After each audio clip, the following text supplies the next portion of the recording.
Magandang umaga guys. Welcome sa aking YouTube channel guys. Sa video na pala ito guys, isi-share ko sa inyo kung paano ako nakabiyahe ng Manila to Mindanao. At paano ang naging experience ko at tutorial na rin para sa inyo. Okay guys, simulan natin dito sa Ang ginawa ko guys, naglista ako ng biyahe ko. Ang unang biyahe nyo pala is ito. Manila to Matnog. Yan. Ang layo niya is 13 hours and 54 minutes. Yan yung oras na babiyahiin nyo. Tapos ang layo niya is 598 kilometers. Yan. Kailangan pala sa motor nyo guys is kumpleto. May cellphone charger ka, may phone holder. Tapos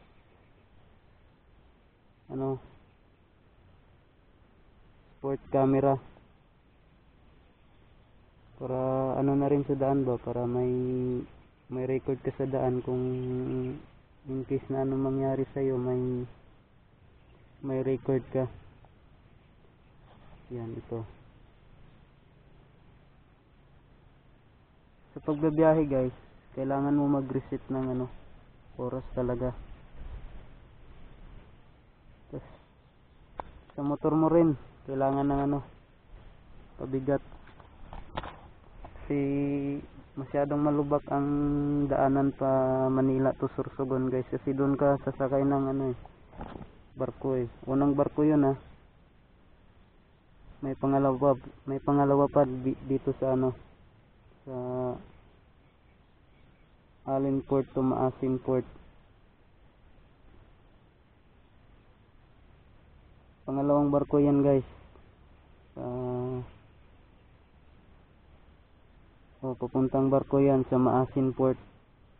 Galing ka dito sa Allen. Dito yan sa sa Samar. Tapos mo sa Allen, dito ka na sa Maasin Port. Papunta na yan siya ng Southern Leyte. Yan.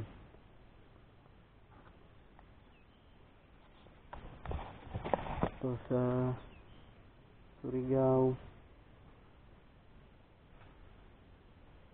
yung Lipata Port na yan sa Surigao. Base sa naging experience ko guys, ang dami talagang lubak sa daanan. Kaya kung dalawa yung shock mo sa motor mo, masyadong masakit. Nakuha mo na yung naging 400 na yung kilometers yung nakuha mo. So ang layo nito, 598 kilometers. 13 oras na biyahe mo sa papuntang Sorsogon galing ng Maynila.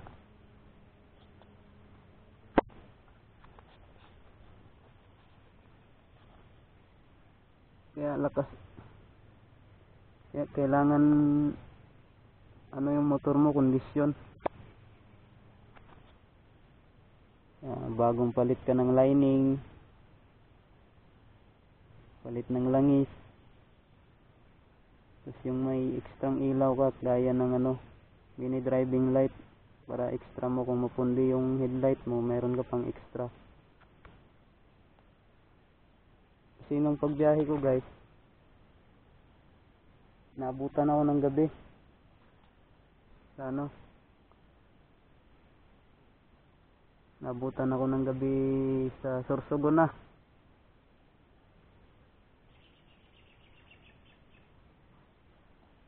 Pagdating mo naman sa Sorsogon, doon na yung port ng Matnog. Bali, papasa mo yung Xerox copy ng ORCR mo at saka yung Xerox copy din ng lisensya mo. Bali, babayad ka ng 1,000 doon sa cashier, doon sa Windows 17 yata yun, nalimutan ko na. Hindi ako nagkakamali, Windows 17 yun.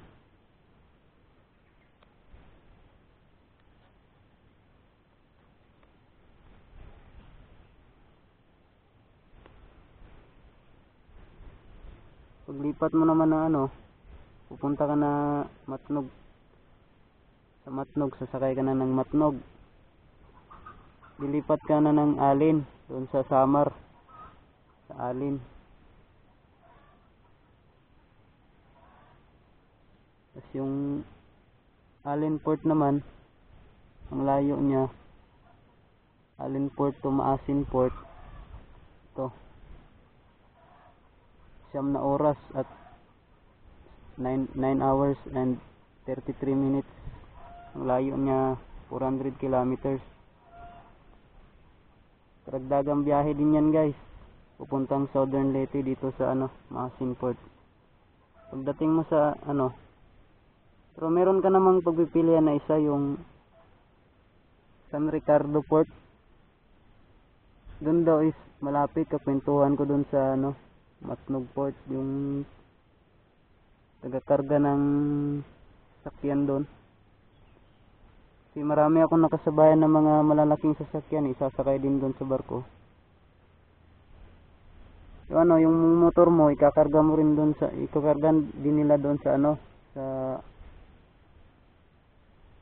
barko na yon. Yung nasakyan ko kasi Montenegro. Tatalian yung motor mo doon para safe. Pagdating mo doon sa dito sa Alin Port, bababa ka kagad, tapos pwede ka nang dire-diretsong biyahe kung gusto mo lang. Kasi nung 1 oras yung biyahe ng barko 1 oras. Bali, nakaalis kami doon alas 12 ng gabi, nakarating kami 1:00. Binyahe ko kaagad siya ng pupunta sa Maasin Port galing ng Alin. Yan. Pero pagdating ko sa Maasin Port, gabi rin yun kasi nagka-aberya yung motor ko, yung bearing. Nasiraan ako ng bearing. Kaya pinalitan ko muna doon sa doon sa malapit doon sa San Juanico Bridge. Doon ako nagpaayos ng bearing.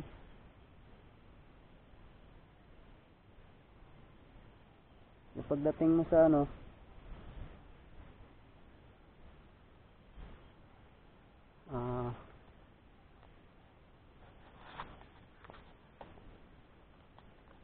pagdating mo na dito sa Maasin Port, pupunta ka na naman sa Lipata.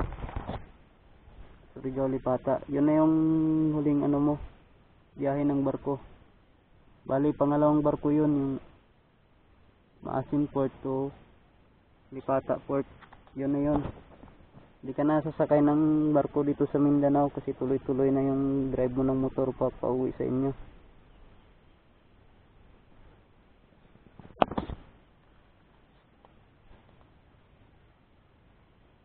Sa akin lang is di na ako dumaan ng Jinsan kasi nalalayuan ako. Dito na ako sa sa Butuan, Cagayan. Kasi malapit lang din kami sa Bukidnon dito sa Carmen. Kasi pag doon ka sa Jinsan, malayo na. Dito ko na lang pinili sa dito sa Lipata to Carmen, yung nilagay ko sa Google Map ko. bago ko makalimutan guys, kailangan nagcha-charge lagi yung cellphone mo sa motor mo, kasi ang cellphone mo gagamitin mo yan sa pag-google map ni Waze ba kumbaga. Kasi pag wala kang mapa, maliligaw ka, mas lalo kang tatagalan sa biyahe pag wala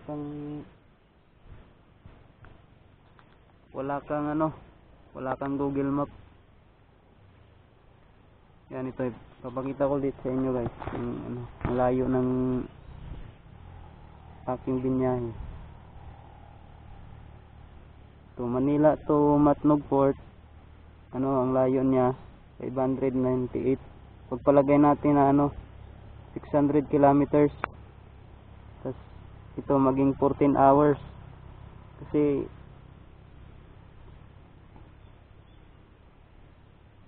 kain-kain ka pa niyan hinto-hinto ka. Tapos iihi, yung mga ganon. Tapos di mo pa maalaman kung mapaplatan ka ba ng gulong sa daan. Kaya set mo talaga yung oras mo. Halimbawa kung babahe ka ng Matnog to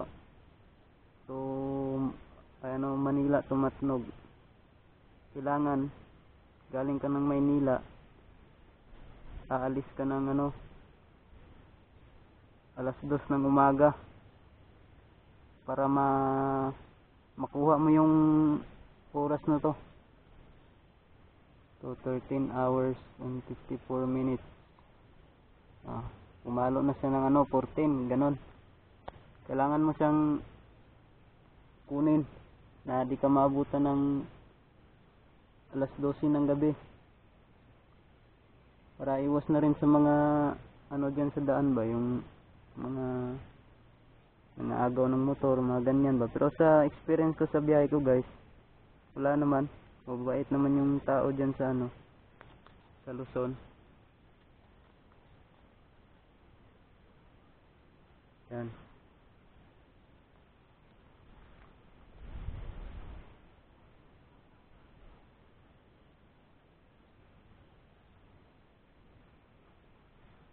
May mga motor pala akong sa inyo guys, sasabi sa inyo kung anong bagay na motor yung ilulong ride ng Manila to Mindanao.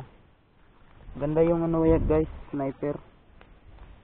Kasi isa lang yung shock sa likod, kasi pag nagdadrive ka ng malayo, nakakangalay din.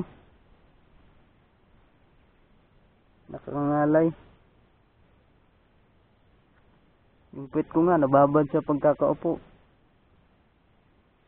Grabe, sobrang sakit. Yan, nagpahinga rin ako. Relax para di masyadong sumakit.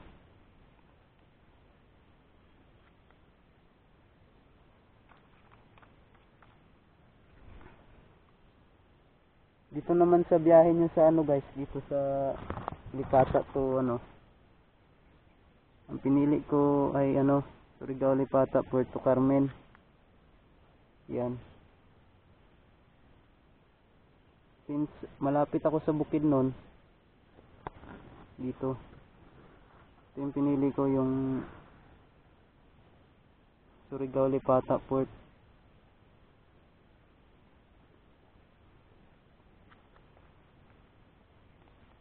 Sa mga curious dyan, sana nakatulong tong video na to para sa inyo. Kasi bago kayo magbiyahe, pag-isipan nyo muna. Pag-isipan nyo ng mabuti.